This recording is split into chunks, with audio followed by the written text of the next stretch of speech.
আসসালামু আলাইকুম।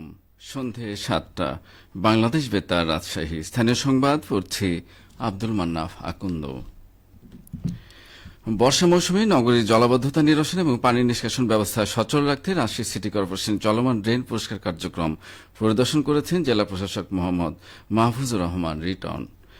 আজ সকালে নগর ভবনের সামনে ড্রেনে কাদামাটি ও ময়লা আবর্জনা অপসারণ কার্যক্রম পরিদর্শনকালে তিনি পরিচ্ছন্ন বিভাগের কর্মকর্তা কর্মচারীদের জলাবদ্ধতা প্রতিরোধে আরও কার্যকর ও সমন্বিতভাবে কাজ করার নির্দেশনা প্রদান করেন। পরিদর্শনকালে রাজশাহী প্রশাসক বলেন, নগরবাসীকে উন্নত নাগরিক সেবা নিশ্চিত করতে নিয়মিত ড্রেন পরিষ্কার ও রক্ষণাবেক্ষণের কোনো বিকল্প নেই। তিনি সবাইকে ড্রেনে যত্রতত্র বর্জ্য ও আবর্জনা না ফেলার আহ্বান জানান। তিনি জানান, চলমান পরিষ্কার পরিচ্ছন্নতা কার্যক্রমের ফলে আগের তুলনায় বৃষ্টির পানি দ্রুত নিষ্কাশিত হচ্ছে। এ সময় রাজশাহীর পরিচ্ছন্ন কর্মকর্তা জুবাইর হাসান মুন এবং পরিচ্ছন্ন বিভাগের সুপারভাইজাররা উপস্থিত ছিলেন। আগামী 5ই আগস্ট জুলাই ও গণ অভ্যুত্থান দিবস 2026 সারা দেশের ন্যায় রাজশাহীতেও যথাযোগ্য মর্যাদায় দিবসটি উদযাপন করা হবে। এ উপলক্ষে নানা কর্মসূচি গ্রহণ করেছে রাজশাহী জেলা প্রশাসন। দিবসটি উপলক্ষে ওই দিন সকাল 9টায় রাজশাহী মহানগরীর সিএনবি মোড়ে জুলাই স্মৃতিস্তম্ভ, জুলাই শহীদের স্মরণে ফুল দিয়ে শ্রদ্ধা জানানো হবে। 11টায় জেলা শিল্পকলা একাডেমি মিলনায়তনে জুলাই শহীদ পরিবার এবং জুলাই যোদ্ধাদের সংবর্ধনা ও দিবসের তাৎপর্য তুলে ধরে আলোচনা করা হবে।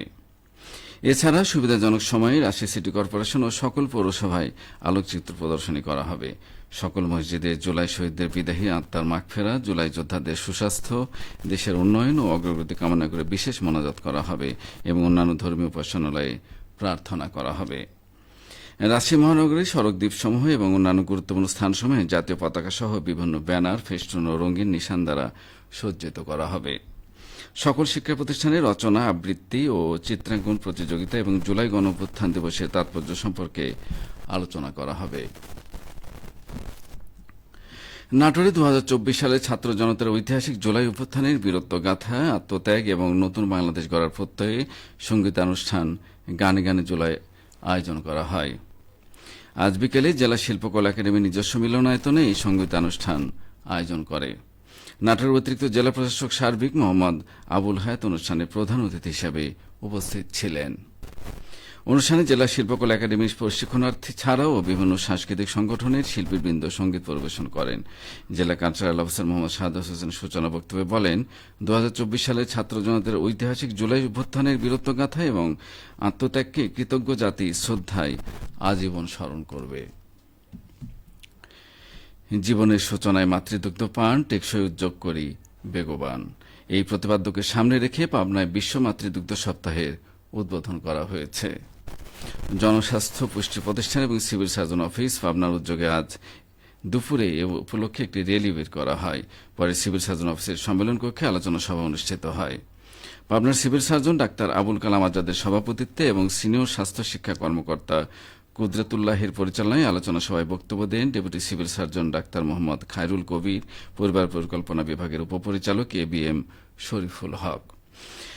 বক্তারা নবজাতকের সুস্বাস্থ্য নিশ্চিত করতে জন্মের প্রথম ঘণ্টার মধ্যেই মাতৃদুগ্ধ পান করা শুরু করা, প্রথম 6 মাস শুধুমাত্র মায়ের দুধ খাওয়ানো এবং 2 বছর বা তারও অধিক সময় পর্যন্ত পরিপূরক খাবারের পাশাপাশি মাতৃদুগ্ধ পান অব্যাহত রাখার গুরুত্ব তুলে ধরেন।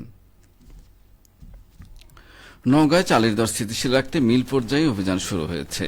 আজ দুপুরে বিভিন্ন অটো, রাইস মিল ও গুদামে যৌথ অভিযান পরিচালনা করেন ভোক্তা অধিদপ্তর, খাদ্য বিভাগ ও কৃষি বিপণন কর্মকর্তাগণ। অভিযানের নেতৃত্ব দেন জাতীয় ভোক্তা অধিকার সংরক্ষণ অধিদপ্তরের সহকারী পরিচালক রুবেল আহমেদ। অভিযান শেষে তিনি বলেন, কর্মকর্তাগণ আজ মোট 2টি রাইস মিল ও গুদামে গিয়ে মজুত করা আতপ চালের বস্তায় উৎপাদন ও মজুদের তারিখ লেখা না থাকায় 2টি প্রতিষ্ঠানকে মোট 35,000 টাকা জরিমানা আরোপ করা হয়। একই সাথে মজুদ চাল বাজারজাত ও মিলগুলোকে সতর্ক করা হয়। অভিযানের ফলে বাজারে চালের দরে স্থিতিশীলতা ফিরবে বলে আশা প্রকাশ করেন সংশ্লিষ্টরা। এ সময় জেলা কৃষি বিপণন কর্মকর্তা সোহাগ সরকার ও অন্যান্য কর্মকর্তা উপস্থিত ছিলেন। সবশেষে আবহাওয়া। আজ রাজশাহীতে সর্বোচ্চ তাপমাত্রা ছিল 32.5 এবং সর্বনিম্ন 25.2 ডিগ্রি সেলসিয়াস। সন্ধ্যে 6টায় বাতাসে আপেক্ষিক আর্দ্রতার পরিমাণ ছিল 83%। রাজশাহী ও পার্শ্ববর্তী এলাকায় আগামীকাল সূর্যোদয় ভোর 5টা 34 মিনিটে।